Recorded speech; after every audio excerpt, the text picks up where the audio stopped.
5 अंतर्राष्ट्रीय योजनाएं हैं। Motilal Oswal S&P 500 index fund, Motilal Oswal Nasdaq 100 ETF, Motilal Oswal Nasdaq 100 fund of fund, Motilal Oswal MSCI EAFE top 100 select index fund और Motilal Oswal Nasdaq Q50 ETF। Motilal Oswal asset management limited ने मंगलवार को घोषणा की कि वह 1 जनवरी 2023 से अपने 5 अंतर्राष्ट्रीय फंडों में सदस्यता के अस्थायी निलंबन को वापस ले लेगी। एसेट मैनेजमेंट कंपनी AMC अब इन योजनाओं में एकमुश्त और व्यवस्थित निवेश विकल्पों के माध्यम से बिना किसी प्रतिबंध के नए सब्सक्रिप्शन स्वीकार करेगी। सदस्यता फिर से शुरू करने वाली 5 अंतर्राष्ट्रीय योजनाएं हैं। Motilal Oswal S&P 500 index fund, Motilal Oswal Nasdaq 100 ETF, Motilal Oswal Nasdaq 100 fund of fund, Motilal Oswal MSCI EAFE top 100 select index fund और Motilal Oswal Nasdaq Q50 ETF।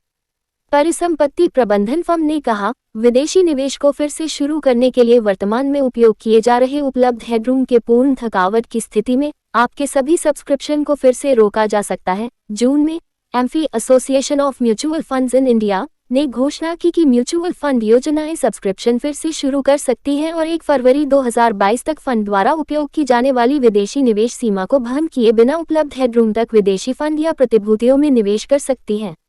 AMC 1 फरवरी 2022 के बाद विदेशी प्रतिभूतियों के मोचन और परिणामी बिक्री के कारण बनाई गई विदेशी निवेश सीमा में उपलब्ध हेडरूम का उपयोग कर सकते हैं। इससे पहले जनवरी में सेबी ने म्यूचुअल फंड हाउसों से विदेशी शेयरों में निवेश करने वाली योजनाओं में नया सब्सक्रिप्शन लेना बंद करने को कहा था।